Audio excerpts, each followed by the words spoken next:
আজ আমরা তৈরি করব প্রোটিনে ভরপুর 144 ক্যালোরির পালক মুগ রেসিপি।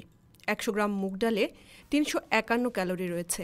এর মধ্যে ফ্যাট রয়েছে 1.2, প্রোটিন রয়েছে 23.7, কার্ব রয়েছে 60.9, ফাইবার বা আঁশ রয়েছে 0.7, নেট কার্ব রয়েছে 60.2।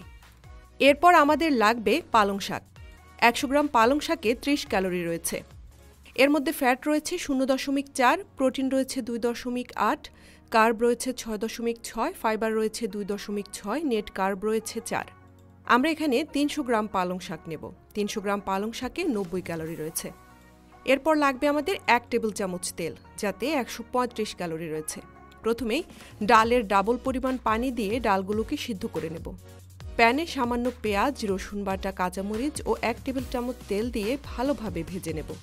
এরপর দিয়ে দেব পালং শাক।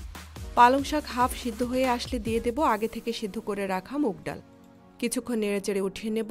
তৈরি হয়ে গেল আমাদের দুপুরের খাবারের জন্য 576 ক্যালোরির প্রোটিনে ভরপুর পালং মুগ রেসিপি। এই পরিমাণ শাক রান্না করে 4 ভাগের 1 ভাগ খেলে তোমার ভাগে পড়বে মাত্র 144 ক্যালোরি। কখনো যদি দুপুরে ডিম, মাছ, মাংস না খেতে চাও, আবার অনেকে ভেজিটেরিয়ান আছো, তাদের জন্য প্রোটিনে ভরপুর এই পালং মুগ রেসিপি একেবারে পারফেক্ট। আজকের ভিডিওর এই তথ্যগুলো আমি নিয়েছি নিউট্রিশন প্রোগ্রামিং বই থেকে। বইটির লিঙ্ক আমি ভিডিও ডিসক্রিপশনে এবং কমেন্ট সেকশনে দিয়ে দেব। তোমরা চাইলে অর্ডার করে বইটি পড়তে পারো। আর ভিডিওটি উপকারী মনে হলে যারাই ওজন কমাতে চাও বা তোমাদের পরিচিত কেউ যদি ওজন কমাতে চায় অথবা তোমরা চাও তারা ফিট থাকুক, তাদের সাথে শেয়ার করতে পারো। সবশেষে একটাই কথা, ফিট থাকার জন্য শান শওকত নয়, সচেতনতা প্রয়োজন।